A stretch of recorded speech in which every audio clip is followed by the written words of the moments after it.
Hello bachon, let's read the question. The question is match the column and find the correct combination. Column 1 में है flagella, syncytium, H zone, G actin. Column 2 में है monomeric unit of F actin, non-overlapped central part of the thick filament, condition of having many nuclei, generate water current in sponges.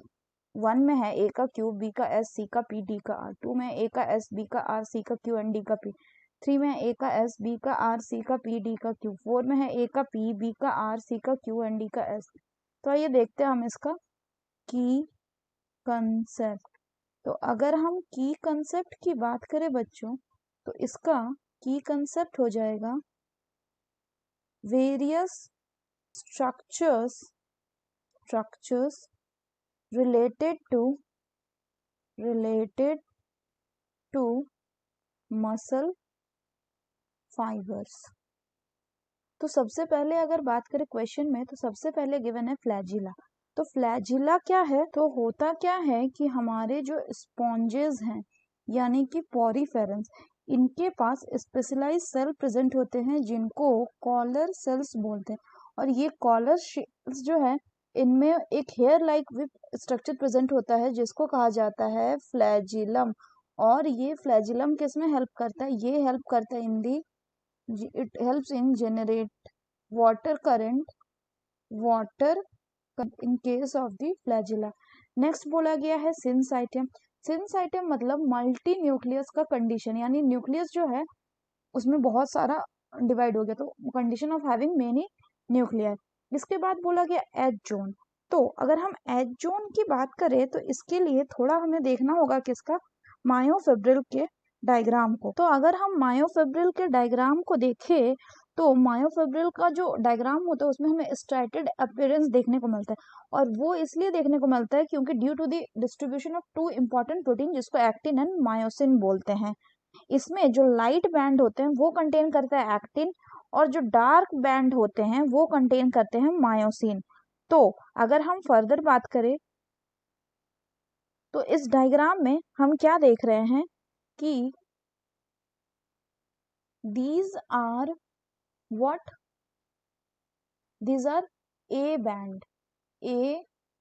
band और ये है क्या? I band. अब अगर हम यहाँ पे बात करें कि A band क्या है, तो A band हो गया आपका मायोसिन और I band हो गया आपका एक्टिन. फर्दर अगर हम बात करें तो ये पूरा स्ट्रक्चर किसका है? This whole structure is of sarcomere, यहाँ से यहाँ तक का. जो क्या बात है, अगर हम बात करें तो होता क्या है कि portion of the myofibril between the two successive Z lines, उनको हम क्या बोलते हैं? Functional unit of contraction.